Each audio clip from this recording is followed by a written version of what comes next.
Movie की starting होती है और हम एक लड़के को देखते हैं जिसे ओशियन लाइफ स्टडी करने का बहुत शौक था। उसका नाम शार्क बॉय था और ये नाम उसे उसके फादर ने दिया था क्योंकि उन्हें भी शार्क को स्टडी करना बहुत अच्छा लगता था। वो अपनी शार्क का बहुत ख्याल रखा करते थे और उन्हें सुशी खिलाया करते थे। एक दिन वो अपनी लैब में काम कर रहे थे, तभी वहाँ पर बहुत बड़ा तूफान आ जाता है और उनकी सारी लैब डिस्ट्रॉय हो जाती है। शार्क बॉय और उनके फादर जैसे तैसे अपनी जान बचा लेते हैं, पर एक दूसरे से वो अलग हो जाते हैं। वो समुंदर के बिल्कुल बीचों बीच होते हैं। शार्क बॉय के पास एक शार्क आती है, लेकिन वो उसे पहचान लेती है और दूसरी शार्क से कहती है कि ये शार्क बॉय है, ये मेरा दोस्त है और इसे कुछ मत कहना। और वो शार्क बॉय को लेकर अपने साथ एक केव में चली जाती हैं ताकि वो ड्राई रह सके। और फिर वो शार्क बॉय शार्क्स के साथ रहने लगता है और एक न्यू फैमिली उनकी बन जाती है। शार्क उसे अपनी तरह ट्रेनिंग देती है और उसे स्विमिंग करना सिखाती है। यहाँ पर हम देखते हैं कि अचानक से शार्क बॉय के फिंग्स एंड गिल्स निकल आते हैं। तभी हमें एक लड़का मैक्स दिखाया जाता है जो कि एक स्टूडेंट था। वो सबको बता रहा होता है कि मैंने शार्क बॉय के साथ फिशिंग की है और वो शार्क बॉय को अपने घर ले आता है और वो अपने पेरेंट्स को भी पता नहीं चलने देता। वो उसे पानी में रख देता है। शार्क बॉय मैक्स को बताता है कि मैं अपने फादर को ढूंढना चाहता हूँ जो कि खो चुके हैं। उसके लिए मैं हर जगह ट्रैवल कर चुका हूँ। फिर मैक्स को एक लड़की दिखाई देती है जिसके बालों में पर्पल कलर की आग जल रही थी और जिसकी स्किन बिल्कुल ऐसी थी जैसे कि मेल्टेड लावा।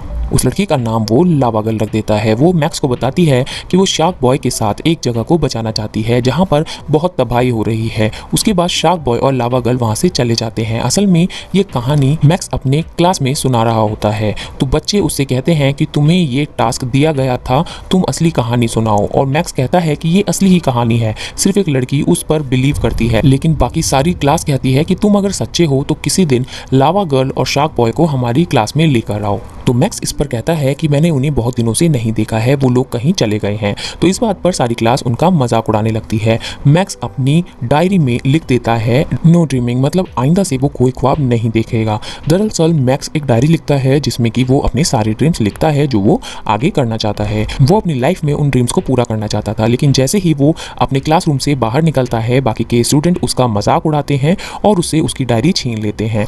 वो घर चला जाता है और सो जाता है। अगले दिन जब उसकी आँख खुलती हैं तो उसे शार्क के प्रिंट्स दिखाई देते हैं और जब वो नीचे जाता है तो उसे ऐसा लगता है कि जैसे शार्क बॉय और लावा गर्ल उसके घर आए थे, जैसे ही वो कुछ खा कर गए हों। लेकिन अभी भी पूरी तरीके से सुबह नहीं हुई थी। तो उसकी माँ उसे कहती है कि तुम दोबारा से जाकर सो जाओ, तुम्हें कल स्कूल जाना है। लेकिन मैक्स का दिल स्कूल जाने के लिए बिल्कुल भी राजी नहीं था। अब सुबह हो जाती है और उसके डैड उसे कहते हैं कि मुझे तुम्हारा रूम साफ करते समय एक रोबोट मिला है जिसे तुमने बचपन में बनाया था। उसके बाद मैक्स स्कूल चला जाता है और जब उसे अपनी डायरी मिलती है तो उसकी डायरी पर हर जगह गंद मचा होता है। अब मैक्स गुस्से में आ जाता है और उस बच्चे के सर पर वो डायरी फेंक देता है। तभी तूफान आने लगता है और बाहर साइक्लोन आ जाता है। तभी वहाँ शार्क बॉय और लावा गर्ल आ जाते हैं और मैक्स से लावा गर्ल कहती है कि तुम्हें हमारे साथ चलना होगा उस जगह पर जिसे हमें बचाना है। दरअसल ये उन लोगों का इमेजिन किया हुआ एक प्लैनेट होता है जिसके बारे में ये लोग सोचते रहते हैं कि वो तबाह होने वाला है और उसे ये बचाना चाहते हैं। पहले तो मैक्स नहीं मानता, लेकिन वो लोग जबरदस्ती मैक्स को अपने साथ ले जाते हैं और वो एक रॉकेट जैसे प्लेन में बैठ जाते हैं। लेकिन उन लोगों को ये तक नहीं पता होता कि ये प्लेन कैसे उड़ता है और कैसे लैंड करता है। वो तो सिर्फ अपनी मंजिल की तरफ जा रहे थे, यानी कि उस प्लैनेट की तरफ। आखिरकार सारे प्लैनेट को क्रॉस करने के बाद उस प्लैनेट पर वो लोग पहुंच जाते हैं। वहां पर बहुत अंधेरा होता है। मैक्स उनसे पूछता है कि आखिरकार यहाँ पर इतना अंधेरा क्यों है। इस पर वो लोग मैक्स को बताते हैं कि ये प्लैनेट डिस्ट्रॉय होने के करीब है और इसे 45 मिनट लगेंगे इस प्लैनेट को डिस्ट्रॉय होने में। तो लावा गर्ल कहती है कि हमें इन चीज़ों को फिर से ठीक करना होगा। साथ ही साथ वहाँ पर बहुत सारी डार्कनेस होने लगती है। तभी हम वहाँ पर देखते हैं कि कुछ बच्चे रोलर कोस्टर ले रहे होते हैं। वो लोग मैक्स को बताते हैं कि एक बार यहाँ पर आने के बाद ये बच्चे वापस नहीं जा सकते, ये लोग इसी तरह सो जाएंगे और अपने ड्रीम्स में चले जाएंगे। तो मैक्स कहता है कि हम इन बच्चों को कैसे बचा सकते हैं। बच्चे उस रोलर कोस्टर पर चिल्लाने लगते हैं, लेकिन तभी लावा गर्ल वहाँ पर पहुँच जाती है और रोलर कोस्टर को अपनी पावर से रोक लेती है। लावा गर्ल उन बच्चों से पूछती है कि क्या तुम्हें मिस्टर इलेक्ट्रिक के बारे में पता है। तो वो देखती है कि सब बच्चों ने हाथ खड़े किए हुए हैं, यानी कि उन सबको पता है इस बारे में। तो मैक्स लावा गर्ल से कहता है कि इन्होंने हाथ खड़े हुए नहीं किए हैं, वो उल्टे लटके हुए हैं, जिस वजह से उनके हाथ नीचे लटक रहे हैं, यानी उन्हें मिस्टर इलेक्ट्रिक के बारे में नहीं पता। वो रोलर कोस्टर से उन बच्चों को आज़ाद कर देती है। मैक्स उसको बताता है कि मिस्टर इलेक्ट्रिक कौन था। पहले तो उसका ये काम था कि वो इस प्लेनेट पर लाइट लेकर आता था, लेकिन अब वह डार्कनेस यानी कि सिर्फ डार्कनेस लाता है, अंधेरा लाता है, यानी कि वो बहुत बुरा इंसान है। फिर मैक्स और शार्क बॉय और लावा गर्ल उस रोलर कोस्टर पर खुद ही सवार हो जाते हैं, जो कि उन्हें एक माउंटेन की तरफ ले जाती है जिसमें से लावा निकल रहा होता है। तो लावा गर्ल उन्हें कहती है कि ये मेरा घर है। फिर वो लोग नीचे आते हैं। वहाँ पर उन लोगों की मिस्टर इलेक्ट्रिक से मुलाकात होती है, जो कि दरअसल मैक्स का एक टीचर होता है। लेकिन तभी मिस्टर इलेक्ट्रिक के आदमी उन लोगों पर अटैक कर देते हैं।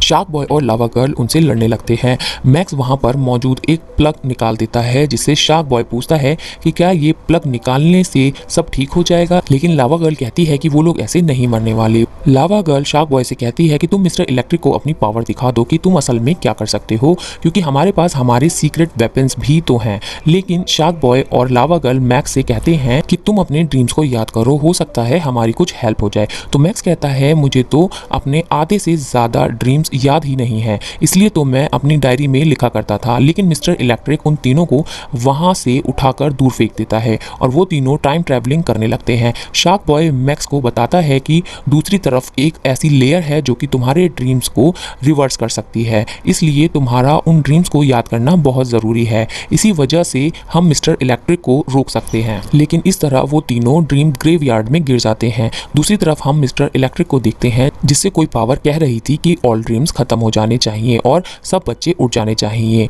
आगे ये मिस्टर इलेक्ट्रिक उनको बताता है कि मैंने ऐसे ही किया है। शार्क बॉय, लावा गर्ल और उस बच्चे की ड्रीम्स ग्रेवयार्ड में फेंक दिया है, जिससे उन्हें सारे ड्रीम्स डिस्ट्रॉय हो जाएंगे। और वो पावर मिस्टर इलेक्ट्रिक को कहती है कि वहाँ पर काफ़ी पुराने ड्रीम्स हैं जो कि लोग रात में देखते हैं, लेकिन मैक्स डे ड्रीमिंग करता है, यानी कि दिन में भी वो ख्वाब देखता है। अभी उसको इस चीज़ का पता नहीं है। अगर उसे इस बात का पता चल गया तो हम सब तबाह हो जाएंगे। लावा गर्ल मैक्स को इंसिस्ट करती है कि तुम किसी भी तरह करके ख्वाब देखो, ये देखो कि हम यहाँ से निकल रहे हैं। लेकिन जैसे ही मैक्स अपनी आंखें बंद करता है, उसे भूख लगने लगती है। लावा गर्ल उसे लावा रॉक्स देती है, जिसे खाते ही उसके कानों से धुआं निकलने लगता है। उसके बाद मैक्स कहता है कि मुझे नींद आ रही है, हो सकता है कि मैं सो जाऊं। उनकी तरफ डार्कनेस भी आ रही थी। तभी वो बोलता है मुझे अपना एक और ख्वाब याद आ रहा है। इस जगह पर मैंने 2 हाथ देखे हैं और वो रोबोट जो मैंने बचपन में बनाया था। इनफैक्ट ये वही 2 हाथ थे और रोबोट जो उसे बचपन में होमवर्क करने में हेल्प किया करता था। फिर वो लोग उस रोबोट को ढूंढते हैं।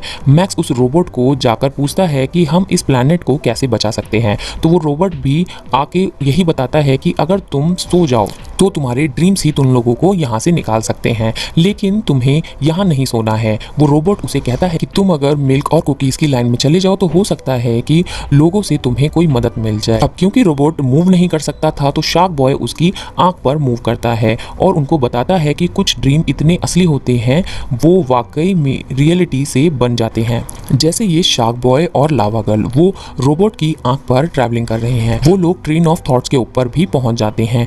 अब मिल्क और कुकीज़ तक पहुंचने के लिए वो लोग ट्रेन से जंप कर देते हैं। शार्क बॉय बताता है कि हमारे पास सिर्फ 20 मिनट हैं इस प्लैनेट को बचाने के लिए। वहाँ पर बड़ी बड़ी कुकीज़ लगी होती हैं, जिसको देखकर लावा गर्ल कहती है कि इन कुकीज़ को खाने वाला भी बहुत बड़ा होगा। तभी वहाँ पर 2 जायंट्स आ जाते हैं जो उन कुकीज़ को भी खाने लगते हैं। तो वो लोग उससे जंप लगा देते हैं और वो लोग पेस्ट्री पर जा गिरते हैं। इनफैक्ट ये भी मैक्स का एक ड्रीम था कि वो दोनों जायंट्स उसके पेरेंट्स ऐसे लग रहे थे। अब वो लोग मैक्स से कहते हैं कि जाओ तुम जाकर यहाँ से सो जाओ। अभी शार्क बॉय खुश हो ही रहा होता है, वहाँ पर अचानक से एक काला तूफान आ जाता है, जिसे देखकर वो सारे परेशान हो जाते हैं। वो मैक्स को अपनी नींद से उठाने की बहुत कोशिश करते हैं, लेकिन वो जाग ही नहीं रहा होता। फिर वो अपनी लावा पावर यूज़ करते हैं और वहाँ पर मैक्स को जगा देते हैं। तभी वहाँ मिस्टर इलेक्ट्रिक आ जाता है और उन पर अटैक कर देता है, लेकिन लावा गर्ल और शार्क बॉय उससे बिल्कुल नहीं लड़ पाते, क्योंकि लावा गर्ल मेल्ट होकर लावा बन जाती है और शार्क बॉय भी उस वक्त काफी वीक हो चुका था। वो लोग मैक्स से कहते हैं कि तुम ही अब हमें बचा सकते हो। शार्क बॉय मैक्स से कहता है कि तुम एक पावरफुल ड्रीम देखो जिसमें तुम्हें हमारे लिए एक बोट तैयार करनी है। लेकिन मैक्स जब ऐसा इमेजिन करने के लिए आंख बंद करता है तो वो एक फनी बोट बन जाती है। वो लोग पहले तो काफी परेशान होते हैं कि ये क्या बन गया। वो लोग सोचते हैं कि क्यों ना हम इसे मिल्क की नहर में उतार दें। तब शार्क बॉय मैक्स से कहता है कि तुमने और अपनी ड्रीम में क्या देखा, हमें ड्रॉ करके दिखाओ। तो जब मैक्स ड्रॉ करता है तो शार्क बॉय काफी खुश हो जाता है और कहता है कि ये तो क्रिस्टल हार्ट है, ये सब कुछ फ्रीज कर सकता है, इवन टाइम को भी, और ये आइस पैलेस में मिलेगा। शार्क बॉय बताता है कि जो उस पैलेस की प्रिंसेस है वो बहुत खूबसूरत है, लेकिन लावा गर्ल कहती है कि नहीं, वो बहुत ज़्यादा जालिम लोग हैं और वैसे भी वो आइस की है और मैं फायर की, हम एक दूसरे को पसंद भी नहीं करते। तभी वो आइस कैस्टल के पास एक ब्रिज पर पहुंच जाते हैं और वो लोग उसे क्रॉस करने लगते हैं, लेकिन लावा गर्ल हीट की वजह से उस ब्रिज पर फ्रीज हो जाती है क्योंकि वो चल नहीं सकती। सकती थी। तो शार्क बॉय उससे कहता है कि तुम नींद में चलो। तभी वहाँ मिस्टर इलेक्ट्रिक आ जाता है और उन्हें रूलर के पास ले जाता है, जो कि इनफैक्ट मैक्स ही होता है। तो वो मैक्स काफ़ी हैरान हो जाता है कि मैं इतना पावरफुल कैसे हो गया। तो उसे पता चलता है कि जो ड्रीम वाली डायरी बुक थी वो उसके क्लास फेलो ने खराब कर दी थी, जिसकी वजह से सब रियलिटी से उल्टा हो रहा है। फिर वो क्लास फेलो शार्क बॉय के पास जाता है और उससे कहता है कि इलेक्ट्रिक तूफान के बाद तुम्हारे फादर की लैब बेकार हो गई थी और वो इस वक्त समुद्र के नीचे हैं। फिर वो क्लास फेलो बदलने लगता है और कहता है कि रियलिटी में अपनी जान छुड़ाने के लिए तुमने ड्रीम वर्ल्ड का सहारा लिया और इसके साथ उन लोगों को एक पिंजरे में वो कैद कर देता है। उन सबकी पावर अब कम होने लगी थी। तभी कोई सॉन्ग बजने लगता है जिसे सुनकर शार्क बॉय को बहुत गुस्सा आने लगता है और उसके शार्क एबिलिटीज वापस आ जाती हैं। तो वो पिंजरा तोड़ देता है और तभी लावा गर्ल की अपनी बाइक आ जाती है। इसे देखकर वो लोग बहुत खुश हो जाते हैं और वो मैक्स के क्लास फेलो से उसकी ड्रीम बुक भी वापस ले लेते हैं, लेकिन वो ड्रीम बुक बिल्कुल डिस्ट्रॉय हो जाती है। अब वो लोग कहते हैं कि हमें आइस कैस्टल जाना ही पड़ेगा क्योंकि इसके बगैर हमारा सर्वाइवल इम्पॉसिबल है। अब वो लोग वहां पर पहुंच जाते हैं उस क्रिस्टल हार्ट को लेने के लिए। शार्क बॉय वहां पर जाता है लेकिन उसे हासिल नहीं कर पाता। फिर मैक्स उसका ग्लव्स पहनकर उस क्रिस्टल हार्ट को ले लेता है, लेकिन तभी वहां पर क्रैक्स आने लगते हैं। इसी वजह से मैक्स के हाथ से वो क्रिस्टल हार्ट छूट जाता है और लावा गर्ल उसे गलती से पकड़ लेती है, जिसकी वजह से वो फ्रीज हो जाती है। तभी वहां पर आइस क्वीन के सिपाही आ जाते हैं और उसे पकड़ लेते हैं। वो उन्हें आइस क्वीन के पास ले जाते हैं। तो आइस क्वीन मैक्स से पूछती है कि तुमने क्रिस्टल हार्ट को चुराने की कोशिश भी कैसे की। तो वो कहता है कि हम टाइम को फ्रीज करना चाहते हैं। तो आइस क्वीन कहती है कि क्या तुम लोग ये जानते हो कि वो क्रिस्टल हार्ट सिर्फ मेरे पास ही चल सकता है। तो मैक्स उससे कहता है कि आप भी हमारे साथ चलो। क्वीन के फादर कहते हैं कि ये आइस क्वीन इस किंगडम से बाहर नहीं जा सकती, बाहर बहुत खतरा है और ये क्रिस्टल हार्ट इस किंगडम की हिफाजत करती है, इस पैलेस को प्रोटेक्ट करती है। आइस क्वीन के बारे में जानकर जो कुछ लावा गर्ल ने कहा था वो सच नहीं था, वो असल में बहुत ही अच्छी थी। वो मैक्स से कहती है कि तुम मुझे ये बता दो कि क्रिस्टल हार्ट इस रूम में कहाँ पर है तो मैं तुम्हें ये दे दूंगी। तो मैक्स कहता है कि वो आपके नेकलेस में है। आइस क्वीन उससे कहती है कि ठीक है, इसे ले जाओ, लेकिन वादा करो तुम इसका ख्याल रखोगे और इसकी मदद से हमारे किंगडम को भी बचा लोगे। अब वो लोग क्रिस्टल हार्ट को लेकर निकल जाते हैं, लेकिन जैसा कि मैंने पहले बताया था कि वो क्वीन के अलावा किसी के पास नहीं चल सकता था, उतनी ही देर में लावा गर्ल को भी होश आ जाता है और वहां पर मिस्टर इलेक्ट्रिक भी आ जाता है और उन पर अटैक कर देता है। शार्क बॉय को गुस्सा आ जाता है और वो पानी में जंप लगा देता है। इतने में मिस्टर इलेक्ट्रिक उस पर इलेक्ट्रिक ईल्स छोड़ देता है, जिसकी वजह से शार्क बॉय बहुत जख्मी हो जाता है और बेहोश हो जाता है। जब लावा गर्ल ये देखती है तो वो फौरन से अपने दोस्त को बचाने के लिए पानी में जंप लगा देती है। अब वो शार्क बॉय को बचा तो लेती है, लेकिन पानी की वजह से वो अपनी पावर खो चुकी होती है और अब वो बाहर आते ही बेहोश हो जाती है। मैक्स सोचता है कि वो सब कुछ उसकी वजह से हो रहा होता है, क्योंकि अगर वो कोई अच्छा ड्रीम देख लेता तो ये सब कुछ नहीं होता। तभी शार्क बॉय को होश आ जाता है तो वो लावा गर्ल को फेंक देता है, यानी वॉल्केनो की तरफ, जहां से लावा गर्ल को अपनी पावर्स वापस मिल जाती हैं। ये काफ़ी अच्छा आइडिया था। ये सब सिचुएशंस देखकर अब मैक्स भी काफ़ी स्ट्रांग हो चुका था। वो डे ड्रीमर बन चुका था, यानी कि दिन में वो ख्वाब देख सकता था। अब मैक्स सोचता है कि क्यों ना मैं अपने क्लासमेट के पास जाऊं और उससे लड़ूं। वो उसका फैर पहनकर उसके पास जाता है। उसका क्लास फेलो मैक्स से कहता है कि मैंने तुम्हारे सारे ड्रीम्स पलट दिए हैं, अब मैं तुमसे लड़ सकता हूँ। अब दोनों ड्रीम्स के जरिए एक दूसरे से लड़ने लगते हैं। उसका क्लास फेलो एक अजीब सी मछली उसके ऊपर फेंकता है और बाद में मैक्स जिसे बबल्स में कैद कर देता है। मैक्स को एक आइडिया आता है कि वो एक ड्रीम देखे जिसमें कि उसका क्लास फेलो का ब्रेन फाट करता है, जिससे कि उसका सिर काफ़ी बड़ा हो जाता है और वो बिल्कुल भी मूव नहीं कर पाता।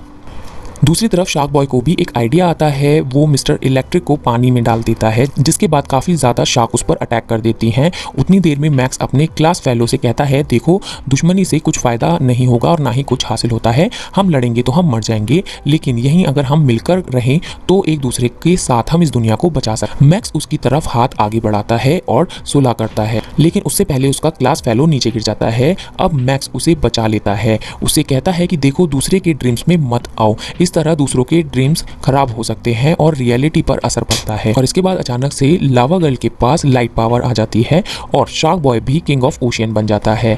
इस तरफ मैक्स का क्लासमेट अच्छा हो चुका था। अब वो शार्क बॉय से कहता है कि तुम जाओ, तुम्हें अपने फादर को ढूंढना है। फिर उसके बाद मिस्टर इलेक्ट्रिक वहां आ जाता है, जो कि उससे पूछता है कि तुम जमीन पर जाकर क्या करोगे। तो मैक्स का क्लासमेट उससे कहता है कि मैं एक अच्छा इलेक्ट्रिशियन बनूंगा। तो मिस्टर इलेक्ट्रिक कहता है कि बिल्कुल नहीं, तुम उस दुनिया में जाकर अच्छे बिल्कुल नहीं बन सकते। तो मैक्स मिस्टर इलेक्ट्रिक से कहता है कि तुम्हें तो मैं डिस्ट्रॉय करूंगा और इस ख्वाब को भी मैं ही खत्म करूंगा। मिस्टर इलेक्ट्रिक फौरन से उस दुनिया में जाना चाहता है ताकि वो मैक्स को सोते हुए जगा सके, उसका ड्रीम देखने की पावर बिल्कुल खत्म कर सके। तो फिर लावा गर्ल उसे बताती है कि अपने ख्वाब से जागने के लिए तुम ठीक टाइम पर अपनी आंखों को 3 बार ब्लिंक करना और तुम उठ जाओगे। तो ऐसा ही मैक्स करता है और उसकी आंखें खुल जाती हैं। तो सामने तूफान होता है और मिस्टर इलेक्ट्रिक भी उसमें होता है। मैक्स अपने टीचर से कहता है कि ये मेरा फियर है और ये बहुत बुरा आदमी है। तो मैक्स का टीचर उससे कहता है कि ये हमारे बस में होता है कि हम किसे अच्छा मानना चाहते हैं और किसे बुरा। दूसरी तरफ हम देखते हैं मैक्स के पेरेंट्स को, जो कि मैक्स को ढूंढ रहे होते हैं। तभी एक टोरेंटो आता है और मैक्स की मदर को ले जाता है। तब वहां से लावा गर्ल उन्हें बचाकर ले आती है। थोड़ी देर बाद टोरेंटो आता है दोबारा और मैक्स के फादर को ले जाता है। अब इस बार शार्क बॉय उन्हें बचा लाता है। अब मैक्स की पूरी क्लास के सामने मिस्टर इलेक्ट्रिक होता है। अब उनका एक क्लासमेट मिस्टर इलेक्ट्रिक के पास जाता है, लेकिन वो उसको शॉक लगा देता है।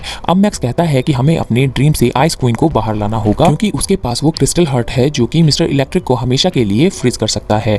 वो लोग ऐसा ही करते हैं और मैक्स का टीचर काफी खुश हो जाता है। वो उससे इंप्रेस हो जाता है और कहता है कि तुम ड्रीम में ही नहीं बल्कि रियलिटी में भी बहुत अच्छा काम कर रहे हो। अपने ड्रीम को यूज करके रियलिटी में लाइफ को बेटर बनाने के लिए तुमने बहुत कुछ किया है। तो मैक्स अपनी डायरी में इस बार ये लिखता है कि हमेशा अच्छे ही सपने देखने चाहिए और अच्छा ही सोचना चाहिए। और वो लिखता है कि लावा गर्ल और शार्क बॉय भी बहुत अच्छे इंसान थे, उन लोगों ने मेरी बहुत मदद की थी।